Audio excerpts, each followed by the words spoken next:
with an elder Gryphon, even one as likeable as old Aubrey. "I've places to go, things to do. I'm almost positive of it." The landing platform that Tadrith had chosen was not untenanted, a factor that had played some little part in his choice. Not that he was vain, oh no, at least not much. But there were 3 perfectly handsome young Gryphon ladies spreading their wings to catch some sun on that platform, with their mothers in oh-so-casual attendance on the off chance that a young bachelor might show some interest. He knew all 3 of them, of course. Dara was a year older than he, and a mage. Kylene a year younger, and still serving with the fleet. And Jerini, a fellow Silver. She was already working with a partner on unsupervised assignments, and he particularly wanted to impress her if he could. She was by far the most attractive of the 3, being of the same goshawk type that he was. But that was not the only reason for his interest in her. She was also his senior in the Silvers, and her comments to her superiors might edge him up a little toward his long-delayed promotion to unsupervised assignments. "I wear the badge, but I'm not yet allowed to bear the responsibilities the badge represents." He did not have to glance down at his harness to see that badge, made in the form of a stylized griffin. The Silver Gryphons, so named for that silver badge they wore, served in every kind of military and policing capacity that fighters, guards, scouts, and constables had in the old days. And in addition to those tasks, the Gryphons in the Silvers, especially the young ones still in training, made themselves useful in a variety of other tasks, or to be more precise, their leaders assigned them to those so useful tasks, like hauling cargo, or carry nets full of fish, or hoisting supplies, meat from the herds, and the fruits of the fields down from the top of the cliff, for instance, or sitting through boring meetings. "I've 100 things that need to be done," or as father would say, places to go, people to be. He makes a joke of it, but I live it, more than he ever did even after all of his adventures and missions and roles, even more than he did at the eclipse ceremony. He side-slipped and caught another thermal, one that would place him precisely where he wanted to be. The thought of his father, as always, made him flinch internally. Not that Scandranum was a bad father, oh no. He was an excellent teacher, provider, and friend.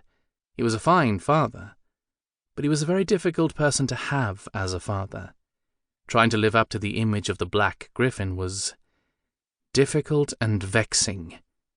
He may be a living legend, but it makes being his son a living hell. But the platform and its attractive occupants loomed up before and beneath him, and Tadrith allowed himself a touch of smug satisfaction. He prided himself on his aerobatics, and most especially on his control. His mother, Janelle, was the Gryphon who had been the most revered for her flying finesse, and he had studied her techniques more than his father's. "At least the great Scandranum can't do this as well as I can." Tadrith banked in over the platform and pulled up, to stall in mid-air and then fall, wings cupped, to land standing on 1 foot, then 2, and from then to all fours without any sound louder than the creak of the platform accepting his weight. The Gryphon ladies all gazed on in approval, impressed by his display of control and dexterity, and Kylene cooed aloud and smiled in his direction. "Yes, that worked out just the way I wanted." Tadrith stood rock-steady and struck a momentary pose, wings folded crisply, crest up and gently ruffled by the breeze. "Just right. That will show them what I'm made of. Father never flew like that. He'd have powered straight in and knocked them half off their feet with the backwash of his wing beats. I have finesse and style." Tadrith's self-congratulatory reverie was shattered a moment later, when one mother said to another, "Did you see that? Why, he's the very image of his father, with aerobatics like that." Crushed, Tadrith drooped his head and crest and stepped off the platform. "I'm doomed." At least the younger lady seemed oblivious to the effect that the casual remark had on him. They continued to bestow coy and admiring glances on him as he made as unhurried and graceful an exit as he could manage under the circumstances.